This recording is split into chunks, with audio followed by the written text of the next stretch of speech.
Hello, good morning. I am Dr. Ansari Naseem, TYBA, Politics G3. Our things are going on the first lesson, introducing of the political ideology. But already I have explained the introduction of political ideology and meaning and definition of political ideology. Today how I will explain the ideologies politics. देखेंगे politics में ideology का क्या role है, क्या important है। A group will invoke is ideology to determine the best system of government, the basis of right to rule and the procedure for the selection of rules. देखेंगे Karl Marx the history divided between three stages: ancient history, medieval history and modern history. But our show that through the history the rule and regulations and way of the government in the world. आप देखेंगे Karl marks ने history को 3 हिस्सों में तकसीम किया है: ancient history, medieval history and modern history. But now you see the ancient history is the old stone era, यानी जिसको हम कदीम पत्थरों का ज़माना कहते थे. In their history but don't use of the rule, regulations and rights, principle. That's time the leader of the society to dominating role on the society, and religious priest, religious Sufi, religious sant use of the dominating role on the society. उस वक्त तो कोई भी दुनिया में theoretical education नहीं था, ना तो कोई फिलासफर किंग थी, ना तो कोई आइडियोलॉजी थी। बस समाज का जो सरबराह होता था वो अपने रूल को नाफिज कर दिया करता था। देखिए आप मैं एग्ज़ाम्पल देती हूँ, जैसे पॉप का ज़माना था, जिस वक्त यूनान की तहज़ीब का उभरना शुरू हुआ, the rise of the culture of यूनान, the rise of the culture of मिस, the rise of the culture of Rome, now the rise of the culture of Sindh culture, our country. But that's time the totally use of their ideologies, the social leader, use of the social leader. तो उस वक्त रोम और यूनान में जो है pop जो है उनके मजहबी पेशवा, रूहानी पेशवा उनके सरबराह हुआ करते थे, और वो अपने जो उनके मन में ख्याल आता था वो अपने रूल रेगुलेशन को नाफिज किया करते थे. But that's time don't constitutionalism. उस वक्त दुनिया में कॉन्स्टिट्यूशनलिज्म नहीं था. What is meant by constitution?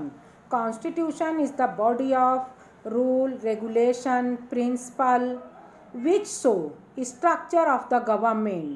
Constitution का मतलब होता है वो एक ऐसी बॉडी होती है जहाँ पे हमारे हुकूमत करने के रूल, रेगुलेशन, प्रिंसिपल सब यज्ञ होते हैं. विच शो वो हमें बताते हैं the way of the government, हमारी हुकूमत करने के तौर तरीके क्या हैं. तो इस तरीके से उस वक्त तो पॉप जो है उनका सरबराह होता था, सूफी उनका रूहानी पेशवा होता था. But there were two release the rule and regulation, but discriminations between upper class and lower class, and discriminations between rich class and poor class, discriminations between capitalist class and workers class. तो उस वक्त दुनिया में जो है बहुत ही ज़्यादा इम्तियाज़ और फ़र्क बढ़ता जाता था. जिसके लग जितना ज़्यादा पैसा होता था पॉप उनसे पैसा लेकर उनकी तमाम सज़ा जज़ा को दुनिया में ही माफ़ कर दिया करता था और उनको जन्नत का परवाना दे दिया करता था. तो इस तरीके से जो है उस वक्त रूल रेगुलेशन थे. इसी तरीके से हमारे हिंदुस्तान में आप देखेंगे मुग़ल एम्पायर ने 100 साल तक यहाँ पर सल्तनत अपनी हुकूमत को संभाला. But there were two own ideology use in this state, discrimination between upper class lower class. And the Aurangzeb is the during the period of Aurangzeb is the telling example, and discrimination so between the Mughal court. Mughal court में discrimination था, upper class वालों के लिए different law था, middle class वालों के लिए different law and lower class वालों के लिए डिफरेंट लॉ। तमाम हायर क्लास में जो है एडमिनिस्ट्रेटिव ऑफिसर शामिल थे, मिडिल क्लास में तमाम उमरा, शुरफा, लैंडलॉर्ड्स शामिल थे और totally lower class third court में जो है लोअर क्लास शामिल थे और तमाम रूल रेगुलेशन जो है लोअर क्लास वालों के लिए हुआ करता था। तमाम उमरा, शुरफा, ज़मींदार, लैंड हाउस जितना ज़्यादा पैसा दे देते थे उनके तमाम सज़ा को माफ़ कर दिया जाता था। तो discrimination, but that's time in the world, the modern history, to rise of the political thinker, political writer, political philosopher, to presented about the own view, about the society, about the government.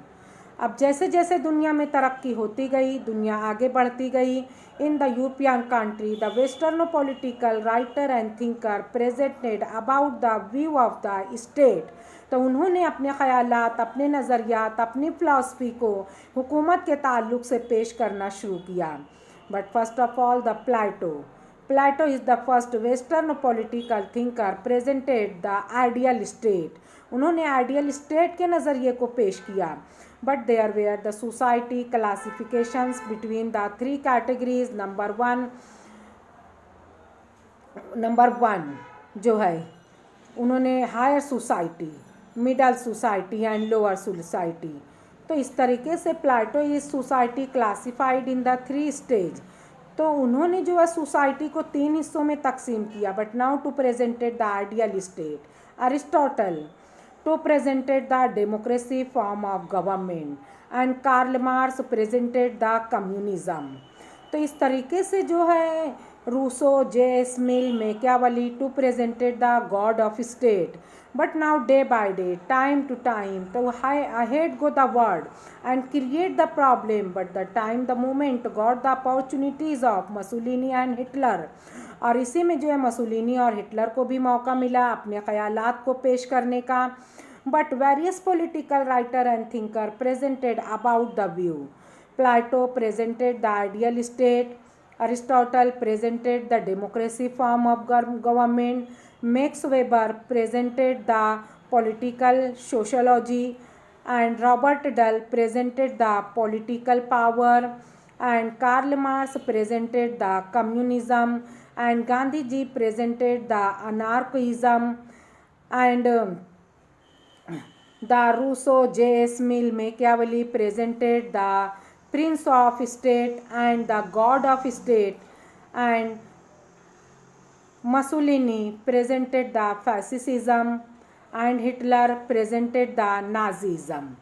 So now day by day, time to time, the various political writer and thinker presented about the view, about the thought, about the policies, about the philosophies for the government कि किस तरीके से हम हुकूमत के काम काज को आगे बढ़ाएं and to govern by the government. But now the definition of politics. The politics derived from the Latin word polis. Polis means power. And politics means a state. State means government. Government governed by the people. यानी कोई भी हुकूमत आवाम के ज़रिए ही चलाई जाती है. So Aristotle says that about the government. Government is cyclic change. Aristotle क्या कहता है? Government is cyclic change. यानी हुकूमत साइकिल की पहिए की तरह चलती रहती है. But in the medieval history, the monarchy form of government. Now the presented the kinds of the government and the Aristotle presented the three kinds of the government. Number one man. पहली किस्म जो उसने कही है one man, यानी एक आदमी के ज़रिए हुकूमत की जाती है और जब वो गुड गवर्नमेंट होती है तो क्या कहलाती है? Monarchy form of government.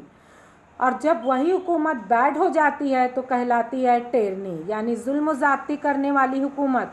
For example in the world the medieval history, in this state the Mughal empire and Russia is adopted the king of tsar and France adopted of the Louis Badshaw, and in the America the John Badshaw, and in England Charles Badshaw, तो इस तरीके से पूरी दुनिया में उस वक्त बादशाही निज़ाम हुकूमत थी। But now the monarchy the king is use, जिस वक्त वो हमदर्दी से पेश आते थे, आवाम के साथ रहमदिली से आते थे, आवाम खुशहाल होती थी, तो वो हुकूमत मोनार्की कहलाती थी। लेकिन जिस वक्त उस हुकूमत में ख़राबी आ जाए तो वो जुल्म ज़्यादती वाली कहलाती है। But now to change the हुकूमत, to change the government by the revolution, by the क्रांति, बाय द इनकलाब, तो फिर उस हुकूमत को इनकलाब के ज़रिए बदल दिया जाता है और फिर आवाम में इनकलाब आया। For example in the Russia country the first time under the leadership of गिराड Lenin to release the release and to demanded the I would like the butter, तो मलका एलिजाबेथ ने जवाब दिया, रोटी नहीं मिलती तो केक खाओ। But the directly attack on the government and captured the power, और तमाम आवाम ने मिलकर डायरेक्ट हुकूमत पर अटैक किया और पावर को अपने कब्ज़े में लिया। तो इस तरीके से दुनिया में इनकलाब आया, हर जगह बादशाही निज़ाम हुकूमत का ख़ात्मा हुआ। But now second kinds the few man, यानी कुछ आदमी से मिलकर हुकूमत बनाना, few man. Now says that aristocracy, aristocracy means a presidential form of government, यानी सदारती निज़ाम हुकूमत। But now the totally gulf country and the number of world to adopted of the सदारती निज़ाम हुकूमत, presidential form of government, for example Iraq, Lebanon and Austria, Japan. Now these are adopted of the presidential form of government, यानी totally power in their hand of the one president, but cabinet consists on 5 to 15 other cabinet minister. So there were two establishment of the aristocracy, but now then after the bad government says that oligarchy, और जब यही हुकूमत में ख़राबी पैदा होती है तो ये हुकूमत ओलिगार्ची कहलाती है।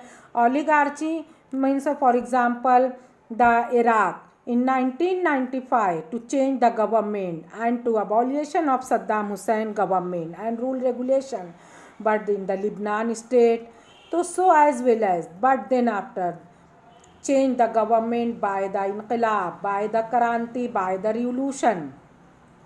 And Aristotle presented the democracy form of government, and in the world the number of states adopted of the democracy form of government, but all men, yani of the people, for the people and by the people, but good government says that democracy, लेकिन जब उस हुकूमत में ख़राबी पैदा हो, उस हुकूमत में भी जुल्म ज़्यादती पैदा हो, but in the dirty politics says that mob rule, और यही हुकूमत में जब ख़राबी पैदा होती है तो वो क्या कहलाती है, मॉब रूल, यानी भेड़ों की हुकूमत कहलाती है। Now the telling example of the our country in the dirty politics and then after the Pakistan and तुर्की the examples of the democracy form of government, तो as well as the best system of government, the basis of right to rule and the procedure for the selection of the rule. किस तरीके से Iraq में जो है सद्दाम हुसैन का तख्ता पलट कर डेमोक्रेसी को अडॉप्ट किया। In this state to change the British empire and to establishment of the democracy form of government in 1875 in the America, the first country adopted of the democracy form of government, and then after the Second World War in the world to divided between both blocs basically and ideologically. The one group led by the America to progress and development of the democracy form of government and capitalism, and compares of the second group led by the Russia country to growth and development of the communism, but don't write of the liberty, private property in these communism ideologies. So in the world, then after Second World War, to classify the basically ideologically in both group, democracy and communism, but that's time to rise of the third world, और ऐसे में दुनिया में तीसरे वो world का वजूद अमल में आया और वो वर्ल्ड कहलाया एफ्रो एशियन कंट्री।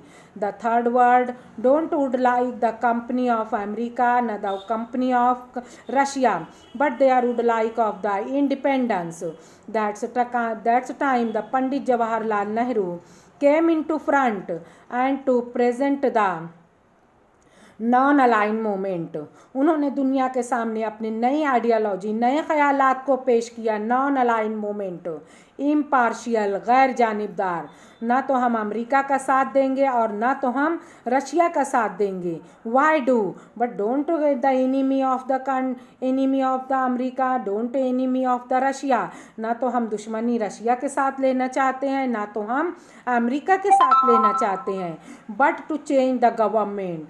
तो ideology to determine the best system of the government, the basis of right to rule and the procedure for the selection of rule. Now in this state, then after the Mughal Empire and the Britisher had come from here and dominating role, but Indian freedom struggle by the Indian National Congress Party to establishment of the democracy form of government and adopted of the constitution, making of the constitution the preamble. Preamble is the main principle of the Indian constitution and the pillars of the Indian constitution and soul of the constitution. The preamble consists on 5 principles: democratic, republican, socialism, secularism. Now these are the 5 principles consist on preamble, but now this preamble is the rule, regulation, principle, the procedure of the Indian constitution. The Indian constitution, rule and regulation around of the preamble. So as well as the ideology of politics. But now then after the first world war, then after the first world war, in the world to rise of the fascism and Nazism, but that's the time the situation Mussolini to establish the fascism, but Hitler is established the Nazism. So that's the time got the opportunities to presented the new ideologies in the world, so as well as the ideologies to determine the best system of government, the basis of right to rule and the procedure for the selection of rules. Thank you. Thanks a lot. Thank you very much.